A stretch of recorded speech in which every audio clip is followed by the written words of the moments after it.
Di sebuah kampung kecil, seekor kucing bernama Milo seringkali dibuli kucing-kucing lain yang lebih besar dan kuat. Mereka mengejek dan mendorongnya setiap hari. Milo yang merasa lemah tidak mau terus-terusan menjadi korban. Dia bertekad untuk belajar bela diri agar bisa melawan para pembuli. Milo mulai berlatih bela diri setiap hari.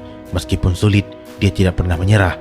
Dia terus memperkuat cakar dan refleksnya. Suatu hari para pembuli kembali datang untuk mengejek Milo, namun kali ini ia sudah siap dengan bela dirinya.